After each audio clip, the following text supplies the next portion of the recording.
warahmatullahi wabarakatuh. Salam Ibu Bapak Guru hebat. Bersama saya Rina Sulistiawati, Guru SDN 23 JKP Angkatan 5 Kabupaten Ngawi. Pada kesempatan ini saya akan menyampaikan pengalaman dan pemahaman saya setelah mempelajari modul 1.1, 1.2, 1.3, dan 1.4. Pada koneksi antar materi dapat saya simpulkan bahwa 1. Dalam proses pembelajaran harus senantiasa berpedoman pada filosofi pendidikan, yaitu pendidikan yang menuntun sesuai dengan kodrat anak, baik kodrat alam maupun kodrat zaman. 2. Untuk mencetak generasi yang berkarakter dan tangguh, dibutuhkan nilai-nilai dan peran guru penggerak. Nilai yang meliputi pembelajaran yang berpihak kepada murid, reflektif, mandiri, kolaboratif, dan inovatif. Peran guru penggerak yang mampu menjadi pemimpin pembelajaran, menjadi coach bagi guru lain, mendorong kolaborasi, mewujudkan kepemimpinan murid, dan menggerakkan komunitas praktisi. 3. Langkah nyata yang dapat dilakukan adalah dengan menjadi pemrakarsa perubahan positif yang dituangkan dalam visi guru penggerak, dengan menjadi pemimpin perubahan paradigma baru melalui IA, inquiry apresiatif, GAPJA.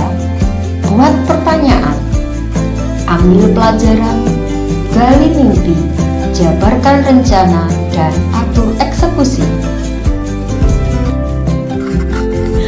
4. Sebagai tindak lanjut aksi nyata yang dapat dilakukan di sekolah dengan melaksanakan budaya positif.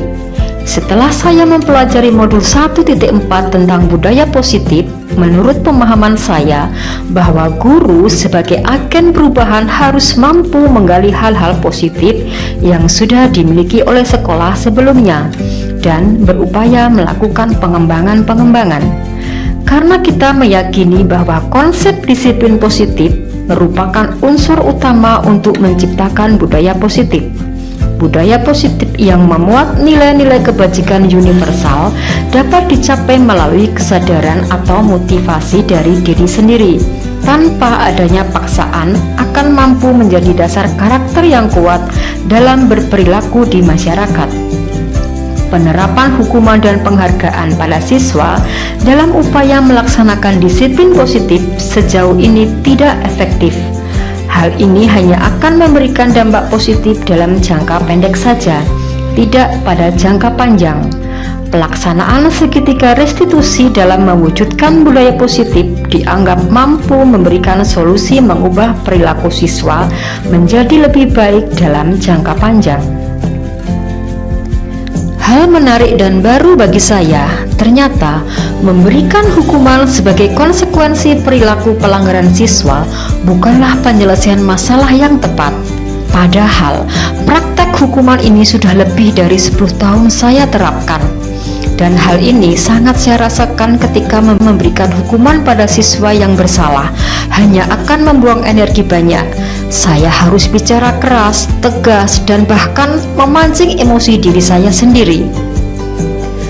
Perubahan yang terjadi pada cara berpikir saya dalam menciptakan budaya positif di kelas maupun di sekolah setelah mempelajari modul ini adalah hati dan pikiran saya mulai terbuka bahwa menciptakan budaya positif harus dimulai dari diri, tidak bisa dipaksakan dari pihak luar.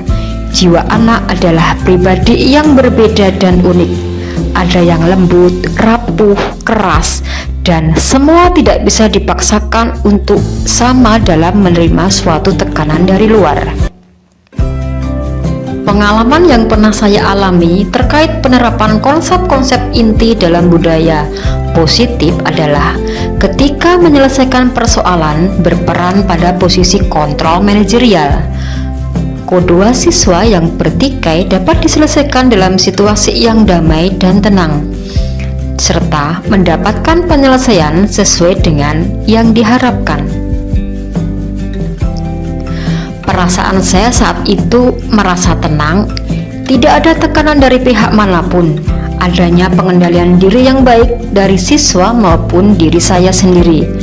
tanpa ada emosi dan teriakan ketika ada siswa yang melakukan pelanggaran keyakinan kelas, sehingga tercipta lingkungan kelas yang lebih nyaman dan kondusif. Pengalaman dalam penerapan konsep-konsep tersebut, hal yang sudah saya terapkan adalah ketika saya menempatkan pada posisi kontrol manajerial.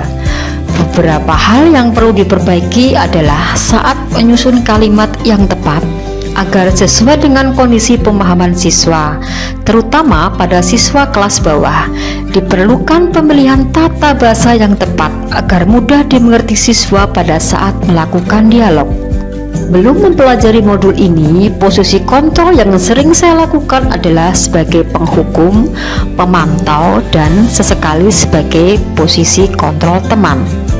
Perasaan yang dirasakan adalah saya merasa menjadi manusia yang hanya bisa menghakimi setiap kesalahan yang diperbuat siswa, lebih mengutamakan emosi daripada kesabaran. Tetapi setelah mempelajari modul 1.4, saya merasa menjadi pribadi yang lebih sabar, lebih tenang dalam menghadapi permasalahan-permasalahan siswa, dan berupaya menggali informasi lebih lanjut mengapa anak melakukan pelanggaran atau kesalahan. Dalam penerapan segitiga restitusi, pernah saya melakukan, meskipun terkadang tidak secara berurutan langkah-langkahnya. Langkah yang sering saya lakukan pada tahap menstabilkan identitas dan memvalidasi tindakan saja. Saya biasanya memanggil siswa secara pribadi di ruang khusus atau di ruang kepala sekolah. Di situ saya menanyakan banyak hal terkait permasalahan siswa. Tetapi pada tahap menanyakan keyakinan kelas jarang tersentuh. Dari isi modul 1.4 ini, ada materi yang perlu saya kembangkan dan perlu saya gali lebih dalam terkait pemecahan permasalahan siswa dari sumber lain. Bagaimana memahami karakter siswa dengan berbagai latar belakang yang berbeda-beda? Dari mana saya bisa mendapatkan informasi lebih lengkap terkait karakter siswa yang menyimpang dari nilai-nilai universal? Hal ini perlu saya lakukan agar penerapan segitiga restitusi pada siswa bisa lebih baik dan tepat sasaran sesuai dengan tahap-tahap perkembangan dan pertumbuhan anak. Serta pada saat menghadapi tantangan perbedaan cara pandang dengan teman sejawat yang tidak sesuai dengan materi yang saya pelajari, maka perlu adanya diskusi dan kolaborasi yang baik. Bapak guru hebat, demikian tadi pengalaman dan pemahaman saya tentang modul 1.4. Tetap semangat menjadi pemrakarsa perubahan positif. Wassalamualaikum warahmatullahi wabarakatuh.